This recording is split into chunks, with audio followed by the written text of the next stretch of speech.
Paz y bien, querido Fray Volantino, paz y bien. ¿Nos pudieras dar una llave de lectura de esas más simples y más sintética para comprender la voluntad de Dios? Pues podemos decir que el factor voluntad de Dios es un trabajo muy complejo y difícil, pero si nosotros nos atenemos a lo que dice Jesús, que es el revelador del Padre, nosotros podremos comprender con sencillez, si hacemos mucha atención cuando leemos el Evangelio, y tratamos de comprenderlo precisamente a la luz de la palabra y de la enseñanza de la Iglesia. El mismo Jesús dice una frase que muchas veces hemos escuchado, la de San Mateo, que después explica en San Lucas. Jesús en San Mateo, ¿qué nos dice? Por cuanto concierne a la voluntad de Dios. Ahora, como si ustedes leyeran, miren, ¿quién es mi hermano? ¿Quién es mi hermana? ¿Quién es mi madre? Mi hermano, mi hermana, mi madre son aquellos que... Y después dice, hacen la voluntad de mi Padre. Y el problema siempre está ahí. Vamos a Marcos y más o menos la misma cosa. ¿Quién es mi hermano? ¿Quién es mi hermana? ¿Quién es mi madre? Mi hermano, mi hermana, mi madre son aquellos que cumplen la voluntad de mi Padre. ¿Y cuál es la voluntad de mi Padre?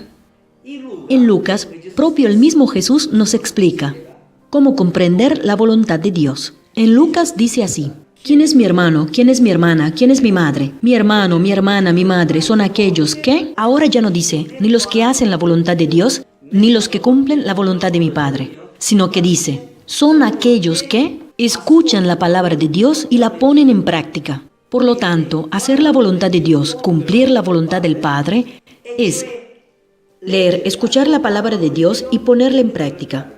Es esta la voluntad de Dios. Jesús nos la ha dicho y muchas veces no nos hemos dado cuenta. Claramente quien la pueda meter en práctica al 30, quien al 60 y quien al 100 por uno.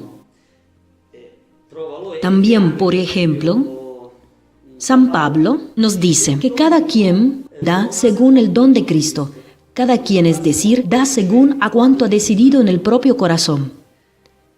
¿Cómo se hace para decidir cuánto uno quiere dar? Si el 30, 60 o el 100 para la voluntad de Dios. ¿Cuál es la medida que nosotros podemos dar? La que nosotros decidimos, pero ¿cómo hacemos para decidir?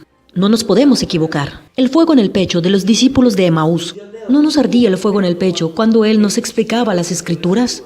Si nosotros pensamos al 30, al 60, al 100 y nos arde este fuego, iniciamos a hacer este camino. Tratemos de comenzar con este camino. También Santa Teresita de Lisieux, doctora de la Iglesia, si hacen atención, también estarán las citaciones en este video, porque es justo que sean fundadas las cosas que digo. Y más o menos Santa Teresita de Lisieux, doctora de la Iglesia, dice que comprendí que en el camino de perfección hay muchos grados de perfección, y es decir, cada uno está disponible, es pronto a dar cuanto ha decidido en su corazón, pues mucho o poco, dice ella. Pues el grado de perfección cambia en base a cuánto nosotros decidimos de dar en el corazón, pero según el fuego que sintamos, porque es en aquel fuego que nosotros comprenderemos lo que Jesús sabe, lo que podemos dar al Padre. Pues aquí la voluntad de nuestro Padre, cómo hacerla, cómo cumplirla. Es decir, como dice San Lucas, escuchar la palabra de Dios y ponerla en práctica. Esto es hacer la voluntad de Dios, esto es cumplir la voluntad de Dios. Más simple que de este modo pienso que no se puede explicar. Esto es el mismo Jesús que nos lo ha explicado a través de los 3 evangelios sinópticos. Paz y bien, buena reflexión, y trataré de dar otras llaves de lectura que vienen de la Escritura, nada mío. Pero yo aprendo de ahí cómo comprender la voluntad de Dios y ponerla en práctica. Y ahí está la verdadera alegría, porque está escrito, en tu voluntad, Señor, está mi alegría. Paz y bien y deseos de santidad.